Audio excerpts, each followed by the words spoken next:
আসসালামু আলাইকুম। বাংলাদেশের প্রথম নারী প্রধানমন্ত্রী বেগম খালেদা জিয়া 2025 সালে 30 ডিসেম্বর সকাল 6 ঘটিকায় ইন্তেকাল করেন। ইন্না লিল্লাহি ওয়া ইন্না ইলাইহি রাজিউন।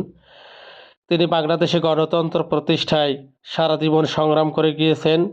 বাংলাদেশের সাধারণ মানুষের কাছে তিনি আপোষহীন নেত্রী হিসেবে পরিচিত।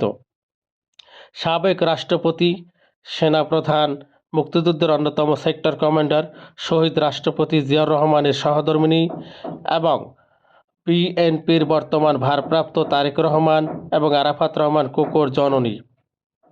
তিনি বাংলাদেশে গণতন্ত্র প্রতিষ্ঠায় এবং বাংলাদেশের সাধারণ মানুষের নৈতিক এবং ন্যায্য দাবি আদায়ে সারা জীবন সংগ্রাম করে গিয়েছেন।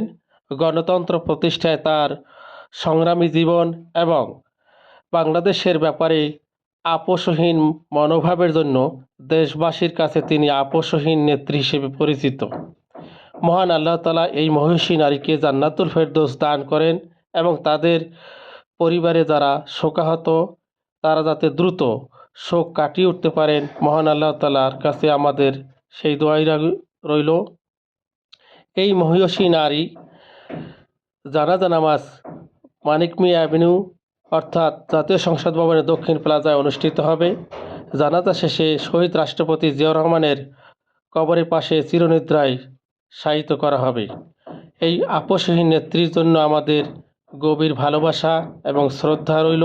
মহান আল্লাহ তাআলা বেগম খালেদা জিয়াকে জান্নাতুল ফেরদৌস দান করেন এবং আসসালামু আলাইকুম ওয়া রাহমাতুল্লাহি ওয়া বারাকাতুহু।